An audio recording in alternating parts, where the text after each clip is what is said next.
Hang on. What's up, everybody? We're back again with another video. I know it's been a while, and I'm sorry. I have a carpenter job up on the west side now. It's full time, so making videos has been kind of hard because I've been tired and sleeping most of the time. So I felt like today would be a good day to redeem myself and make another hilarious video on tank tactics like we voted on my Instagram at General_Mantz. So I still remember that. I know it's been a couple of weeks now, I would think. It's been a minute. So I still remembered, so we're gonna do the video. So today we'll be talking about tank tactics. I'm pretty sure, I might be wrong, but I'm pretty sure that's what we discussed. But anyways, I'll just be going through my opinion on different situations on what would be best to use and operate tanks with. So here we go.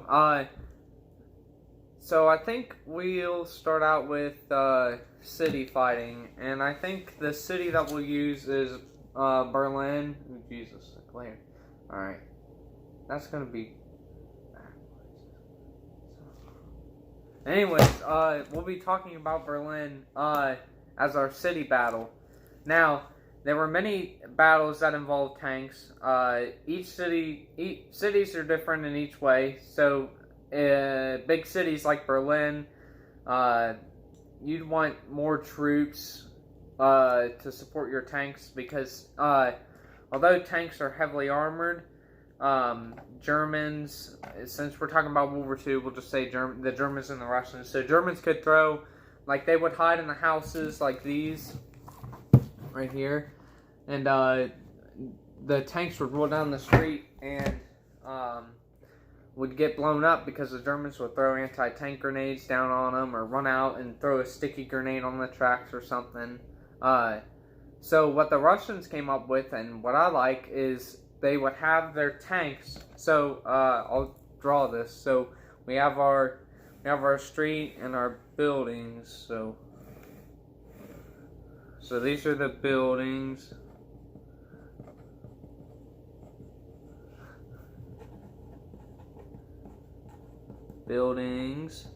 And then I don't know, we can draw like let's draw like a basic crappy tiger tank. Yeah, we'll do a tiger tank. Okay. My drawings kind of needs improved, but I'm trying my best. So, anyways, we'll continue.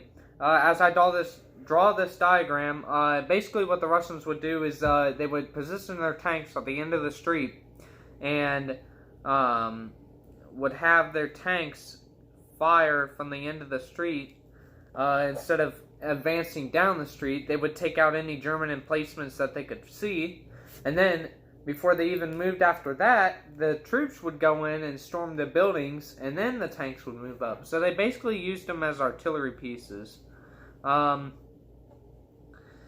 The other tactic that they do to cover the tanks is actual artillery pieces, like cannons, like Zis guns, Zis 5 and 6, I believe, 76 millimeter, both 76s, I believe, and then they could bring in their 203 millimeter guns, the 155 millimeters that they had, the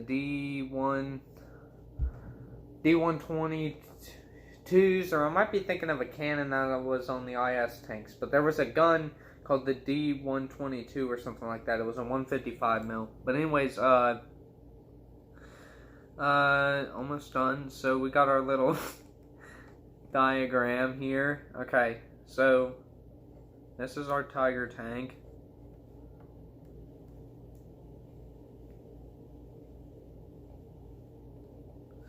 Alright, so like I said, so we got our tiger tank here sitting at the end of the street. So this is what I was talking about. The Russians would clear these buildings. Oh, by the way, I have paint. I can't get this paint off my nails. And it's driving me crazy because I was painting the basement the other day. And I can't get it off. So, I don't even know. Anyways, we'll just, so what the Russians would do is have the tanks sit at the end of the street and fire up the street at positions that the troops would call out. And then the tank would still sit there and troops would move up the street and storm these buildings, make sure there were no enemies, and then the tank would move up. So, that's one way to do it. The other way is that the Russians and the Germans and Americans would do this, not all in the same way, but what the Russians would have would be like a cage, and it would be welded on the side of the tank to the hull. So like there would be bars about maybe that long, and then on top of it would be like a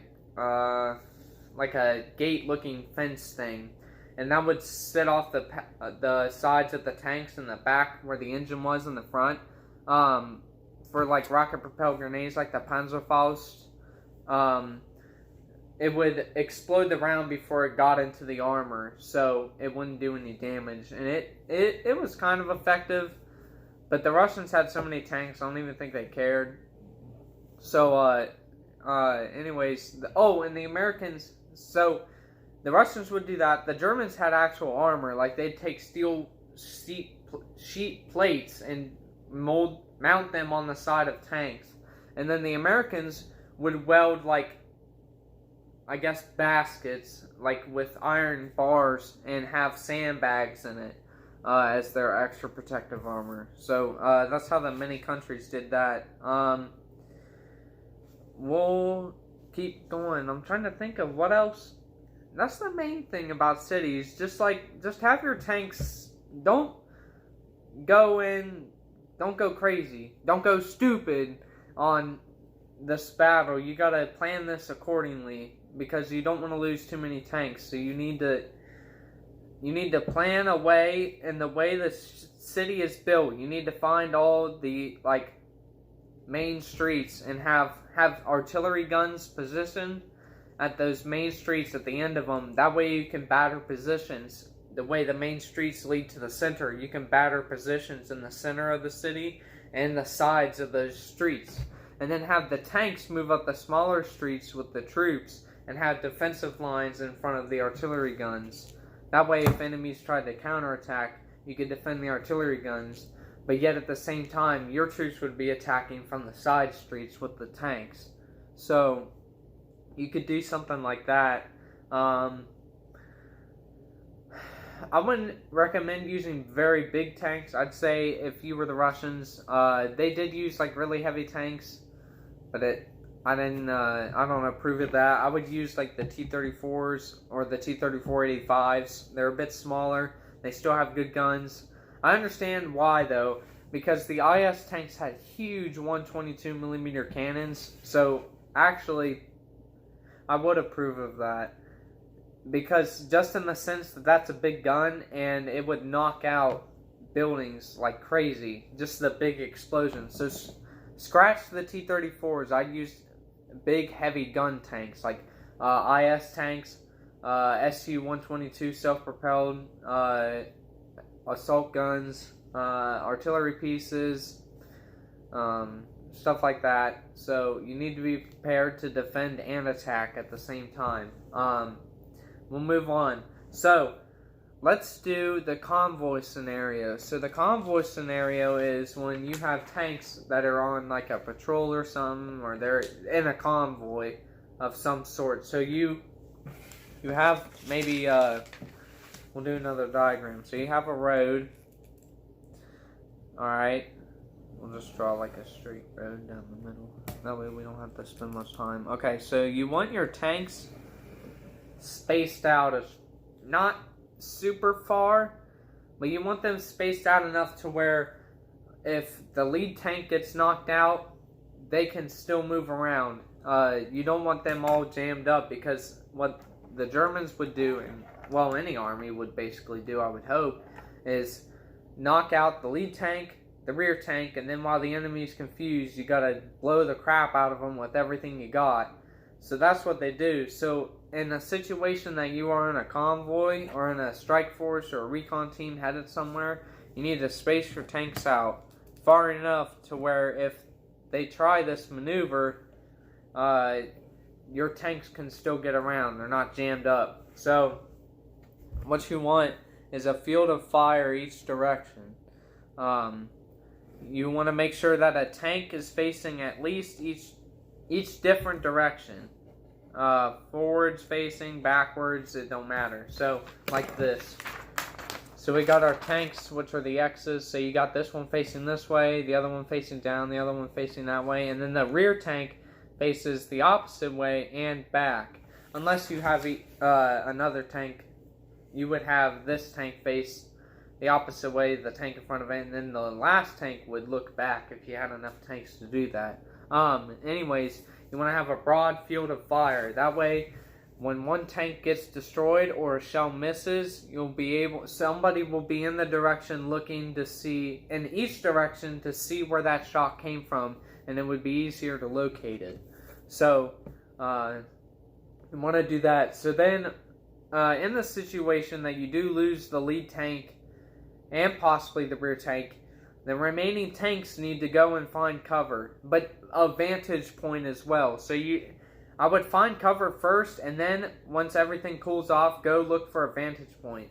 Maybe not move the tank, but send a crew member to go with like a pair of binoculars or something and be sneaky and get up in a tree or something and look around, maybe spot the enemy. But if you can, if there is enough cover to move your tank, then move your tank to a new position and try to find a vantage point to find the enemy.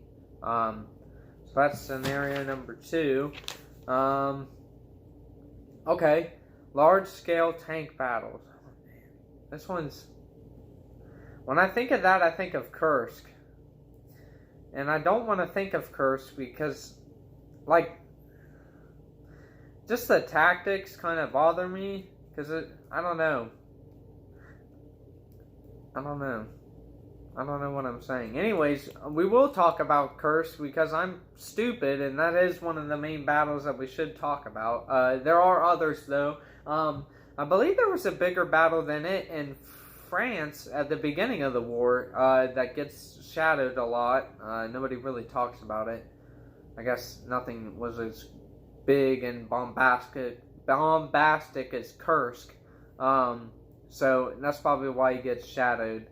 Anyways, in Kursk, the Russians had inferior T-34s, but outnumbered the Germans, like, I don't want to assume, but it was big enough.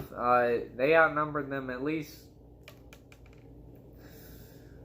3-1. It wasn't like the end of the war where it was almost like 7 or 8-1 or something crazy like that. But anyways, the goal of the Russian tanks was to get as close to the German Tiger tanks as possible, which are these tanks right there. That one. There it goes. It focuses. They had 88mm cannons.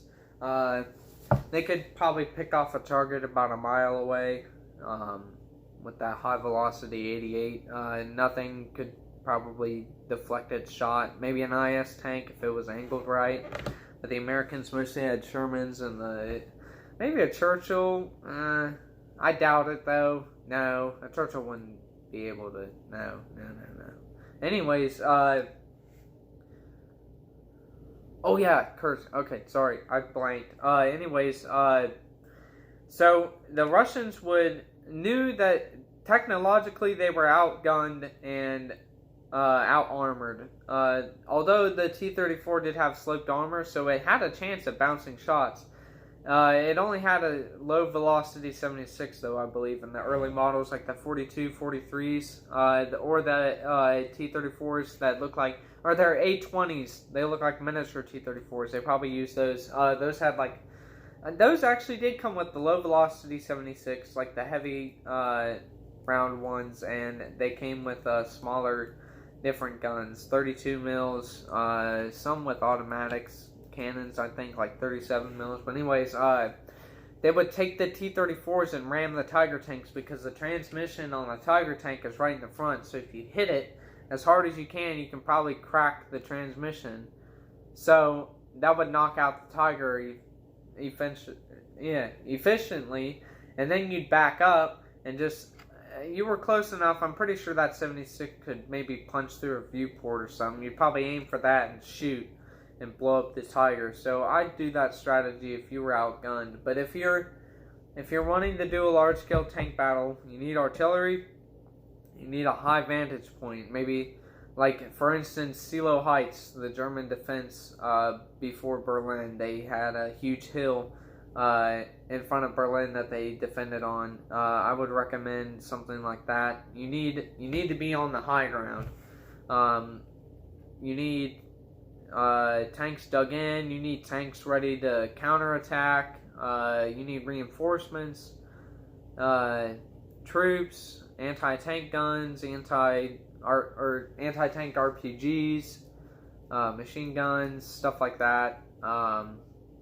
And the basic defense stuff, iron axes, I can't remember that's what I called them, barbed wire, landmines, stuff like that. So, well, this is turning more into a defense video than it is a tank tactics video, but we did talk about tank tactics. But, oh, we could do one last one. We'll do the African scenario. So in North Africa, El Alamein, Monty versus the Desert Fox, which is Rommel, and then Monty is Bernard Montgomery, I believe his name is. He led Operation Market Garden, and that went. So anyways, Rommel's good though. He wrote a tank.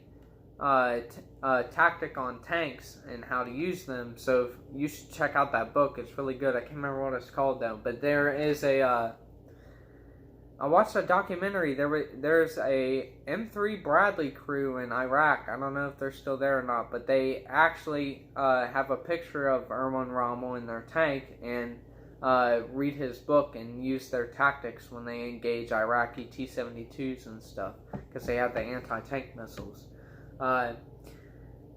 Him and Guderian, I believe. Guderian was a big tank guy, so him and Rommel pretty much started tank warfare, I would believe, because Rommel studied tanks from the beginning of the war. I believe in World War I he was training with them when they first emerged, like the AV-7s, I believe is what they're called. So, yeah, but so in Africa it's very open. You might have some plateaus you can hide behind, but other than that, it's open. So I'd say, like the British did with the Crusaders, put a powerful gun like the 75, which is decent for early war that it was, and sacrifice armor for speed. You're going to need speed in this type of situation. You want to be able to outflank the enemy and move quick instead of looking for cover. That way you can dodge their shots. So, by 43, the Germans had Tiger tanks, so the Americans were there, and we brought in Shermans. So it's basically the Germans were using a heavy tank. They had Panzer IIs and stuff, which were better, but in the heavy tank sense, you just need speed to outflank it and destroy it. Tiger 131 was from Tunisia, I believe, captured by the British, and it still runs to this day. It's at the British Tank Museum. So I plan to go there someday. It seems really neat. But anyways, back to the thing. You just want speed. You want to be able to get around fast. You don't want to be able to... finding cover is not going to be an option. So you want to strike fast and hit hard, kind of thing. So yeah, that's my opinion on most of the tactics of tank tactics in general. Those are a couple scenarios I can think of. So we'll make another video soon, guys. Alright, see ya.